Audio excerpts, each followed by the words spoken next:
वाहिगुरू जी का खालसा वाहिगुरू जी की फतेह। दास संसार सिंह मुख सेवादार दिल्ली श्रोमणी अकाली दल ਅੰਮ੍ਰਿਤਸਰ साढ़े कौमी प्रधान सरदार सिमरजीत सिंह जी मान ने जिन्हां दे आदेश के मुताबक अज दरबार साहब भी घल्लूघारा जिहड़ा दिवस है 1984 वाला वो उत्थे भी मनाया जाए तो उन्होंने कहा कि दिल्ली दे विच अपना जिहड़ा प्रोग्राम है वो तुसीं दिल्ली दे विच भी अरदास करवाओ। तो इस करके दास ने अज संगत ने और पार्टी ने ये फैसला करके असीं अज इत्थे अरदास जिहड़ी 84 दी है वो असीं घल्लूघारे दी कराई है। तो जिहड़ा दरबार साहब दे उत्ते अटैक श्रीमती इंदिरा गांधी जी ने किया सीगा, हाँ उन्हें किया है पर वो तो कराया गया कि उहदे विच दरबार साहब दे नीला तारा जिहड़ा सीगा उहदे SK सैना एक हिंदू जरनैल सीगा उन्होंने ये जिम्मेवारी दी सीगी कि भी जिहड़ा दरबार साहब ते अटैक करना है, पर उस बंदे की जागदी जमीर सीगी उसने ये अटैक करने तो मना कर दिता सीगा। फिर साडी कौम दे विच ही थोड़े जे बहुत जिहड़े बकाऊ ने जां अहुदेदार दी भुख हैगी जां पैसों के लालच ने उन्होंने साडे ही सिख सी भावें वो मोने सीगे उन्होंने वो मुख करके ये दरबार साहब ते जिहड़ा अटैक किया। इस दरबार साहब के उत्ते सिखां नूं एक डराउण वास्ते जो इन्हां ने शुरू का 1947 तो लैके अगे तो भी लैके साडे जिहड़े सिखां नूं दबाउण वालीआं गल्लां कीतीआं जा रहीआं वो इस करके कोई उत्थे जरूरत नहीं सीगी। ये सिर्फ सिखां नूं डराउण वास्ते कमज़ोर करने वास्ते ये शक्ति इन्हां दी ज़्यादा ना रहे इस करके इन्हां ने कल्ला इंदिरा गांधी ने जिहड़ा अटैक कीता इहदे च भारतीय जनता पार्टी भी शामिल सी। इहदे च साडा जिहड़ा अकाली दल जिहड़े सीगे रवायती सरदार प्रकाश सिंह बादल गुरचरण सिंह तोड़ा ते तुहाडा संत लौंगोवाल हरचरण सिंह लौंगोवाल इन्हां दी बिल्कुल सहमति दे नाल होया। और ये अटैक जिहड़ा कल्ला इंडिया की आर्मी ने नहीं कीता, ये बरतानिया दी ने भी नाल उन्हां दे रल के कीता। ते इस करके 3 देशों दीयां फौजां ने साडे अकाल तख्त ते अटैक कीता।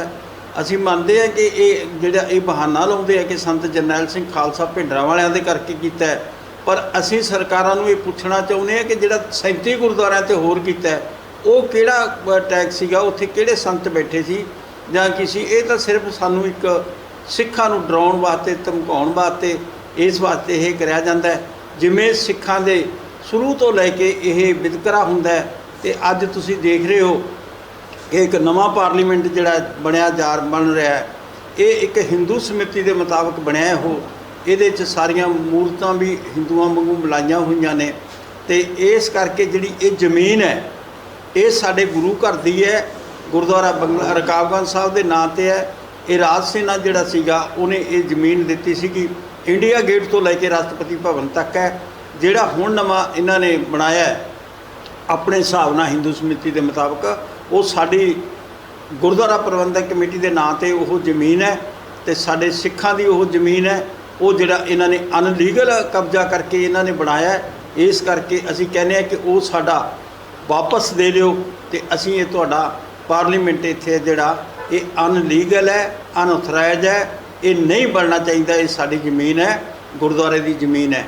तो साध संगत जी तुसीं देखिया वा ये कि जिहड़ा ये नीला तारा साखा सीगा ये जे ये कहते हैं कि भी ये देश नूं अलग करने वाला सी, ये तो उस ते फैसला भी कर बैठे सीगे जिहड़ा आनंदपुर प्रस्ताव सीगा उहदे ते राजीव गांधी लौंगोवाल का फैसला भी होया, दास भी शामिल सी उहदे च।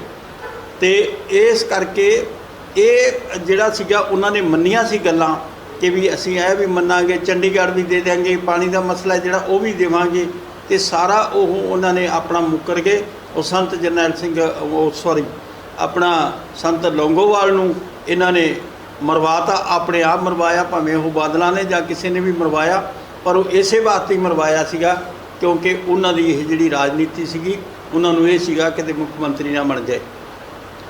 अगे चल के गल ये आपां करते हैं कि जिहड़े अज सिख ने थोड़े थोड़े लालचां दे विच आके ओह कोई भारतीय जनता पार्टी की गल करता है, कोई जिहड़ी अज सिखां की गल है वो नहीं है। देखो अज आपां साका नीला तारा दी उन्हां शहीदां नूं संत जरनैल सिंह खालसा भिंडरांवाले, भाई अमरीक सिंह, भाई ठारा सिंह ते जनरल सवेग सिंह, जिन्हां ने ये मोर्चा बना करके हिंदुस्तान की भारत की जिहड़ी सरकार है उहदे नाल ये मत्था लाया।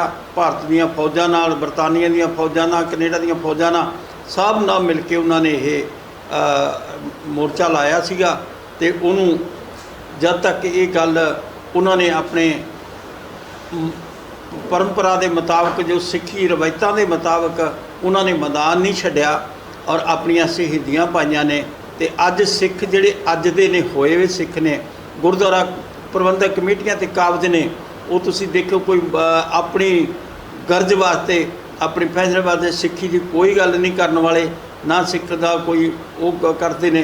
ते इस करके ये सारे दे सारे अपने विके हुए लोग ने, अपनियां गद्दियां वास्ते विके हुए लोग ने, कोई कौम की गल नहीं करता। जिद्दां अज आपां नीला तारा साका की अरदास की है, होना तो ये चाहिए सी कि वध चढ़ के दिल्ली सिख गुरुद्वारा प्रबंधक कमेटी भी साथ दिंदी, आप आउंदी, मतलब चलो साथ तो इन्हां दा हैगा ही है, धन्नवाद है इन्हां दा, क्योंकि ये जिहड़ी इजाजत है ये उन्हां तो ही लैनी पैंदी है, क्योंकि वो काबज ने इहदे उत्ते, दस के इन्हां तो ही आपां नूं लैनी पैंदी है। इन्हां ने साथ दिता है साडा, असीं इन्हां दा भी धन्नवाद करदे हां। सब दा धन्नवाद। वाहिगुरू जी का खालसा, वाहिगुरू जी की फतेह।